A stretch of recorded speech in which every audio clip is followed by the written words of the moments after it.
నా పేరు కళ్యాణి. నాకు పావని అని బెస్ట్ ఫ్రెండ్ ఉండేది. ఇద్దరం స్కూల్ నుంచి బెస్ట్ ఫ్రెండ్స్‌మి. పావని వాళ్ళది మా పక్క ఊరు. నా కోసం వాళ్ళ అమ్మానాన్నలని తీసుకొని మా ఊరికొచ్చి ఉంటుంది. ఆ తర్వాత ఇద్దరం ఒకే కాలేజ్‌కి జాయిన్ అయ్యాము. మా నాన్న గవర్నమెంట్ టీచర్. మా అమ్మానాన్నలకు నేనొక్కదాన్నే కూతుర్ని. నన్ను బాగా చూసుకునేవాళ్ళు. ఏదడిగితే అది తీసుకొచ్చి ఇచ్చేవాళ్ళు. పావని అమ్మానాన్నలకు కూడా పావని ఒక్కతే. కాకపోతే వాళ్ళది చాలా పేద కుటుంబం. వాళ్ళ అమ్మానాన్నలు కూలి పనులకు వెళ్తూ ఉంటారు. వచ్చిన డబ్బుతో ఇల్లు రెంట్లు కట్టుకోవడము, ఇంటి ఖర్చులకు వాడుకోవడమే సరిపోతుంది. పావని కాలేజ్ ఫీజు కట్టే స్తోమత వాళ్లకు లేదు. దాంతో కొన్నిసార్లు పావని కాలేజ్ ఫీజు నేనే కట్టేదాన్ని. అంతేకాకుండా ఎప్పుడైనా నేను షాపింగ్‌కి వెళితే నాతో పాటు పావనికి కూడా బట్టలు కొనేదాన్ని. అలా చాలా వరకు పావని అవసరాలన్నీ నేను తీరుస్తూ వచ్చాను. ఇదిలా ఉంటే ఒకరోజు పావనికి ఒంట్లో బాగోలేక కాలేజ్‌కి రాలేదు. నేనొక్కదాన్నే కాలేజ్‌కి వెళ్ళాను. నేను కాలేజ్‌కి వెళ్ళి తిరిగి వస్తుంటే రాహుల్ అని ఒక అబ్బాయి ఎదురయ్యి నాకు ప్రపోజ్ చేశాడు. వాడు చూడటానికి బాగానే ఉంటాడు. కానీ వాడి గురించి నాకు ఇంతకు ముందే తెలుసు. వాడు చూసిన ప్రతి అమ్మాయికి ప్రపోజ్ చేస్తూ ఉంటాడు. వాడి క్యారెక్టర్ అంత మంచిది కాదని నాకు బాగా తెలుసు.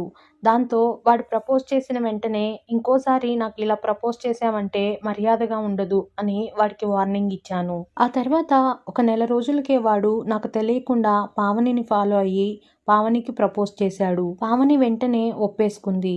ఆ విషయం నాకు తెలిసి, ఏంటి నువ్వు ఆ రాహుల్ గాడితో తిరుగుతున్నావంట, వాడంత మంచివాడు కాదు, వాడితో తిరగకు, వాడిని నేను ఇంతకుముందు చాలాసార్లు చూశాను అని చెప్పాను. దాంతో పావని రాహుల్తో మాట్లాడకుండా దూరంగా ఉంటుంది.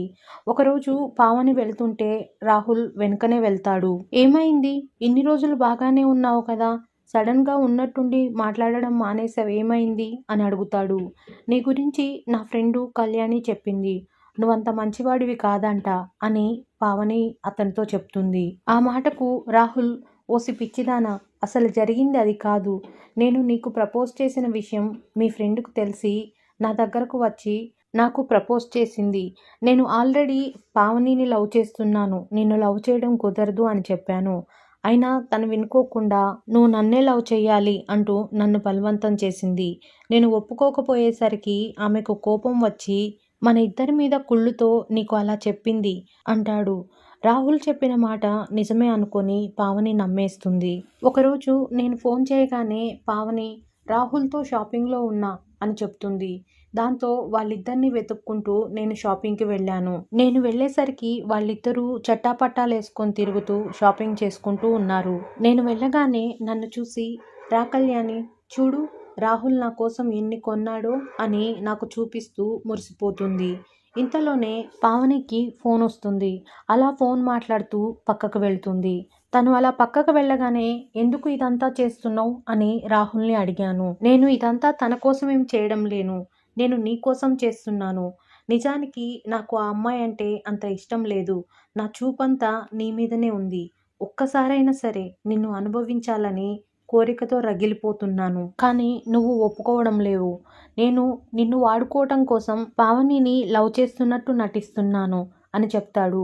ఆ మాటకు కోపం వచ్చి నేను రాహుల్ని గట్టిగా చెంపకు పెట్టి కొట్టాను. ఇంతలోనే పావని వచ్చి, ఏమైంది, ఎందుకలా రాహుల్ని కొట్టావు అని అడిగింది. కానీ నేను ఏమీ మాట్లాడకుండా అక్కడి నుంచి వెళ్ళిపోయాను. ఆ తర్వాత పావని రాహుల్ని, ఎందుకు రాహుల్ నిన్ను కళ్యాణి కొట్టింది అని అడిగింది. ఏమీ లేదు, మనిద్దరిని షాపింగ్లో చూసింది కదా, నాలో నచ్చందేంటి, పావనిలో నచ్చిందేంటి, పావనితో తిరుగుతున్నావు అని నీ ఫ్రెండ్ నన్ను అడిగింది. నేను పావనిని లవ్ చేస్తున్నాను అని చెప్పాను. సరే, నువ్వు లవ్ చేస్తే లవ్ చేసుకో, కానీ నాతో ఒక్కసారి స్పెండ్ చేయి అని నీ ఫ్రెండ్ అడిగింది. దానికి నేను ఒప్పుకోలేను.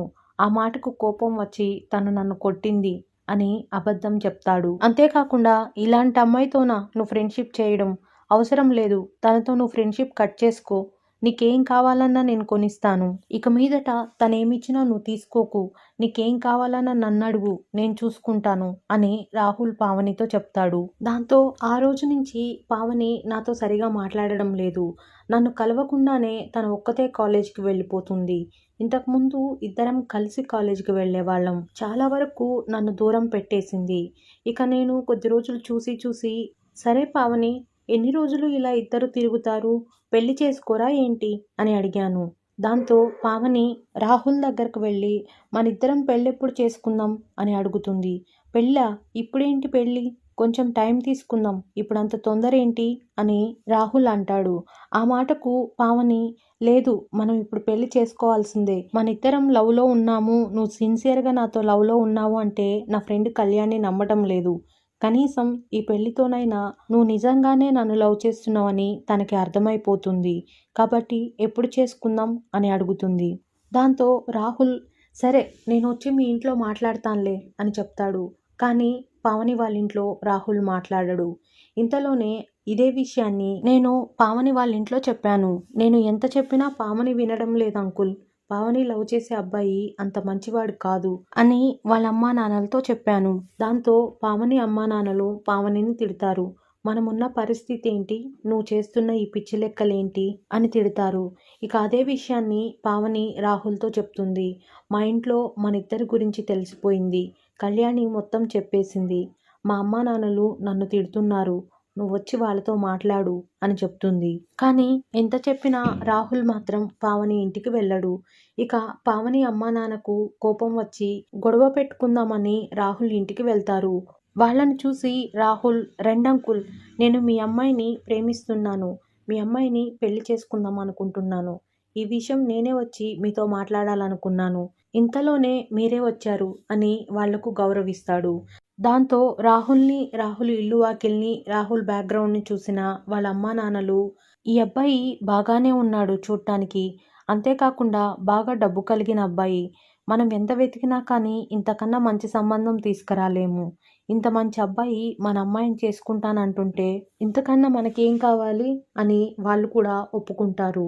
ఆ తర్వాత వాళ్ళిద్దరికూ ఎంగేజ్మెంట్ జరిపిస్తారు. ఆ విషయం తెలిసి నేను, ఏంటంకుల్ వాడు మంచివాడు కాదు అని చెప్తే మళ్ళీ తిరిగి మీరు పావనిని వాడితో ఎంగేజ్మెంట్ జరిపించారు, ఏంటిది, అసలేం జరుగుతుంది అని అడిగాను. చూడమ్మాయి, ఇన్ని రోజులు నువ్వు మా అమ్మాయితో కలిసి ఫ్రెండ్షిప్ చేశావు, ఇక మీదట నువ్వు మా అమ్మాయిని కలవడానికి వీల్లేదు, మాకు ఇష్టం లేదు, ఇప్పుడు మా అమ్మాయి ఆ ఇంటి కోడలవుతుంది, నువ్వు రాహుల్ మీద చెప్పిన అబద్ధాలు చాలు అని తిరిగి నన్నే అంటున్నారు. ఇక ఆ రోజు నుంచి పావని కూడా నాతో అస్సలు మాట్లాడడం లేదు. అలాంటిది ఉన్నట్టుండి ఒకరోజు సాయంత్రం పావని మా ఇంటికి వచ్చింది.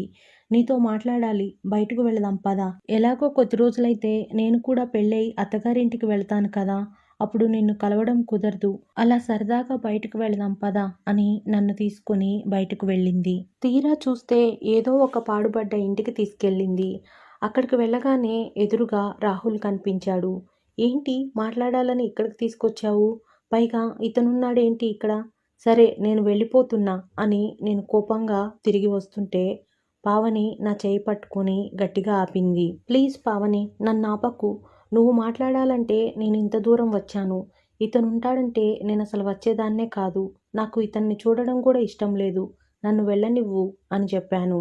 ఇంతలోనే రాహుల్, చూసావా ఈ అమ్మాయికి ఎంత కోపమో, మనిద్దరం ఇలా కలిసి ఉండడం ఈ అమ్మాయి ఓర్చుకోలేకపోతుంది, మనకు ఎంగేజ్మెంట్ అయ్యిందని తెలిసి కూడా ఈ అమ్మాయికి మన మీద ఇంకా కుళ్ళుగానే ఉంది అని పావనికి చెప్తాడు. పావని కూడా, అవును రాహుల్, తనను చూస్తుంటే నాకు అదే అనిపిస్తుంది, ఇంకా తనకి మన మీద కోపం పోలేదు అని అంటుంది. చూడు ఇప్పుడు నేను ఈ అమ్మాయికి ఎలా బుద్ధి చెప్తానో అని నన్ను బలవంతంగా అక్కడ ఉన్న ఒక చెట్టుకి కట్టేస్తారు. ఎందుకు రాహుల్, ఇప్పుడు కళ్యాణిని మనం ఇలా కట్టేశాము అని పావని అడుగుతుంది. మనం ప్రేమించుకున్నాము అంటే తను ఓర్చుకోలేకపోతుంది కదా, మనల్ని చూసి కుళ్ళు పడుతుంది కదా, తన ముందలే మనం కలిసి ఉన్నామంటే తను ఇంకా ఎంత కుళ్ళుకుంటుందో మనం చూడాలి, మనం ఇంత హ్యాపీగా ఉండడం తను చూడలేకపోయింది, మన ఇద్దరిని విడగొట్టడానికి చాలా ప్రయత్నాలే చేసింది, ఇప్పుడు మనిద్దరం తన ముందే కలిసిపోదాం, ఎలా విడగొడుతుందో చూద్దాం అన్నాడు.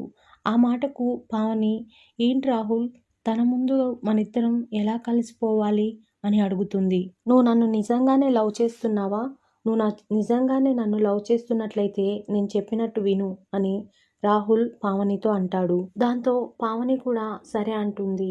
ఇక ఇద్దరు, నేను చూస్తుండగానే నా కళ్ళెదురుగానే ఇద్దరు తప్పు చేసేస్తారు.